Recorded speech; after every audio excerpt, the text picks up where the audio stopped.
ആ കൊല നടത്തിയ രീതി പോലും അങ്ങ് പറഞ്ഞതുപോലെ ഒരു ഭീകരവാദിക്ക് മാത്രം ചേരുന്ന രീതിയിലാണ്. ഭീകരവാദികൾ മാത്രം ചെയ്യുന്നത്. മുഖം പോലും തകർത്ത് രക്ഷിതാക്കൾക്ക് തിരിച്ചറിയാൻ പോലും ആകാത്ത തരത്തിലാണ് കൊലപ്പെടുത്തിയത്. അഡ്വക്കേറ്റ് കെ എസ് അരുൺകുമാർ നമുക്കൊപ്പമുണ്ട്, CPM പ്രതിനിധി. Advocate K S Arunkumar, T Asaf Ali സൂചിപ്പിച്ചത് താങ്കൾ കേട്ട് കാണുമല്ലോ. നമ്മൾ കേട്ടിട്ടുണ്ടോ പ്രതികൾക്കൊപ്പം നിലയുറപ്പിക്കുന്ന സർക്കാർ എന്ന ഒരു ടാഗ് ഈ സർക്കാരിന് കൊടുത്ത ഒരു കുപ്രസിദ്ധമായ കേസായിട്ട് മാറുകയില്ലേ? CBIയിലെ കോടതിയുടെ ഇന്നത്തെ വിധി സർക്കാരിൻ്റെ മുഖത്തേറ്റ പ്രഹരമല്ലേ? പാർട്ടി ആസൂത്രണം ചെയ്ത് പാർട്ടി പ്രതികളെ സംരക്ഷിക്കാൻ ഗൂഢാലോചന നടത്തി പാർട്ടിയുടെ താല്പര്യത്തിൽ സർക്കാർ ജനങ്ങളുടെ നികുതി പണമെടുത്ത് ക്രിമിനലുകൾക്ക് വേണ്ടി കോടതിയിൽ പോയൊരു കേസ് എന്ന നിലയിലായിരിക്കുമോ ഈ പെരിയ കേസ് ചരിത്രത്തിൽ രേഖപ്പെടുത്തുക? സർക്കാർ തോറ്റോ? K S Arunkumar.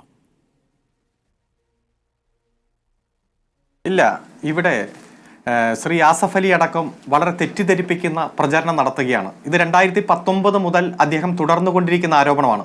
അദ്ദേഹം പറഞ്ഞത് CBI കോടതി ട്രയൽ പൂർത്തീകരിച്ച് വിധി പറഞ്ഞ കേസ്, അതായത് ശിക്ഷ മാത്രമേ പറയാനുള്ളൂ, കുറ്റക്കാരാണെന്ന് കണ്ടെത്തിയ കേസ്, ആ കേസിൽ ഇനിയും അന്വേഷണം തുടരും എന്നാണ് പറഞ്ഞത്. അത് എങ്ങനെയാണ് അന്വേഷണം തുടരുന്നതെന്ന് എനിക്ക് മനസ്സിലാകുന്നില്ല. ഇവിടെ ക്രൈംബ്രാഞ്ച് അന്വേഷണം ഏറ്റെടുത്തു. കേസ് രജിസ്റ്റർ ചെയ്തതിന്റെ പിറ്റേ ദിവസം തന്നെ സ്പെഷ്യൽ ഇൻവെസ്റ്റിഗേഷൻ ടീം അന്വേഷണം ഏറ്റെടുത്തു. 14 പ്രതികൾ അടങ്ങുന്ന തരത്തിൽ കുറ്റപത്രം കൊടുത്തു. ആ കുറ്റപത്രം സിംഗിൾ ജഡ്ജ് റദ്ദാക്കി. സ്വാഭാവികമായിട്ടും കുറ്റപത്രം റദ്ദാക്കുന്ന സാഹചര്യം ഉണ്ടാകാറില്ല. തുടർ അന്വേഷണത്തിന് ഓർഡർ കൊടുക്കാറാണ് സാധ്യത.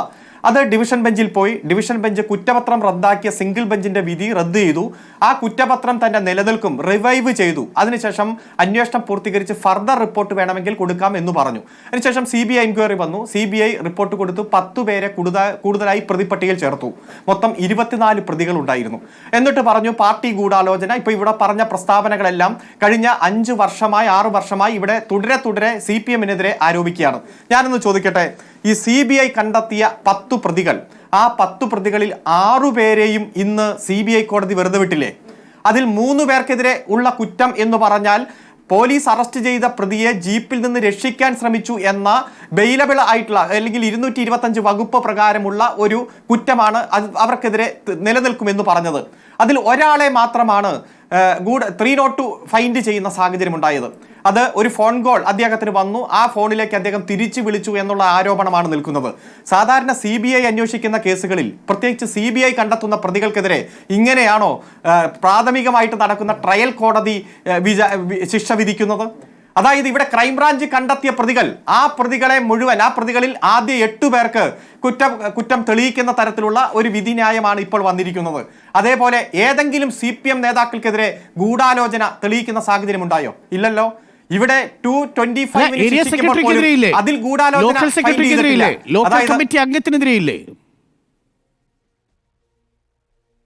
ഏതാണൊന്ന് പറഞ്ഞേ, ഏതാ പ്രതി ഏതൊന്ന് പറഞ്ഞേ. രാവിലെ മുതൽ ബ്രേക്കിംഗ് ന്യൂസ് കൊടുക്കുകയാണല്ലോ. അല്ല, മണികണ്ഠനെതിരെ ഒരു ഗൂഢാലോചന ഇല്ല. ഒന്ന് വായിച്ചേ. ഗൂഢാലോചന ഇല്ല, ഒന്ന് വായിച്ചേ. ഏതാ ഒരു വരി ഒന്ന് വായിച്ചേ. മണികണ്ഠനെതിരെ 225 സെക്ഷൻ പ്രകാരം. ബാക്കി പ്രതികളോ അവർ CPM-ുമായി സെക്ഷൻ 225 ഞാൻ സൂചിപ്പിച്ചത് ഇവിടെ പ്രാദേശികമായി 2019 ജനുവരി മാസത്തിൽ ഒരു 307 കേസ് ഉണ്ടായി. ആ 307 കേസിൽ ഇതിൽ കൊല ചെയ്യപ്പെട്ട വ്യക്തി 1-ാം പ്രതിയായിരുന്നു. കൊല ചെയ്യപ്പെട്ട രണ്ടാമത്തെ കക്ഷി 9-ാം പ്രതിയായിരുന്നു.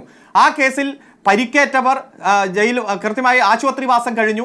സ്പോണ്ടേനിയസ് ആയിട്ട് ഒരു പ്രതികരണം ഉണ്ടായി, ഒരു വിഷയങ്ങളുണ്ടായി. ഇതൊന്നും CPM-ന്റെ സംസ്ഥാന നേതൃത്വം, ജില്ലാ നേതൃത്വം, ഏരിയ നേതൃത്വം അറിഞ്ഞുകൊണ്ടല്ല.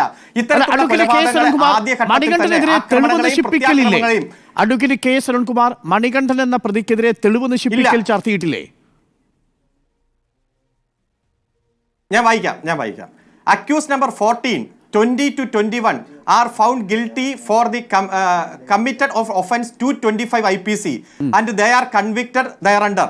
Whereas A14 is found not guilty for the offence punishable under section 201, 212 and 120B IPC and is acquitted for the said offence under section. അതായത് അദ്ദേഹത്തിനെതിരെ തെളിവ് നശിപ്പിക്കുന്നതില്ല, കുറ്റവാളികളെ സംരക്ഷിക്കുന്നതില്ല, ക്രിമിനൽ ഗൂഢാലോചന ഒന്നും ഈ മണികണ്ഠൻ എന്ന 14-ാം പ്രതിക്കെതിരെ തെളിയിക്കപ്പെട്ടിട്ടില്ല. അതുപോലെ തന്നെ 20 മുതൽ 22 വരെയുള്ള പ്രതി, CPM-ന്റെ ജില്ലാ സെക്രട്ടേറിയറ്റ് അംഗം, മുൻ MLA അടക്കമുള്ളവർക്കെതിരെ പോലും 212 ഇല്ല, പ്രതികളെ സംരക്ഷിച്ചു എന്നുള്ള ഒഫൻസ് തെളിയിക്കപ്പെട്ടിട്ടില്ല. അതുപോലെ തന്നെ ഏതെങ്കിലും തരത്തിൽ 120B തെളിയിക്കപ്പെട്ടിട്ടില്ല. ആകെയുള്ളത് രണ്ടാം പ്രതി പോലീസ് ജീപ്പിൽ ഇരിക്കുമ്പോൾ അദ്ദേഹത്തെ രക്ഷിക്കാൻ ശ്രമിച്ചു എന്ന രൂപത്തിൽ ഒരു വേഗമായിട്ടുള്ള ഒരു ആരോപണം ശരി, ഞാനൊന്ന് തിരിച്ചു വരാം. Advocate T. അസഫലി, ഞാൻ ആ വിധിന്യായം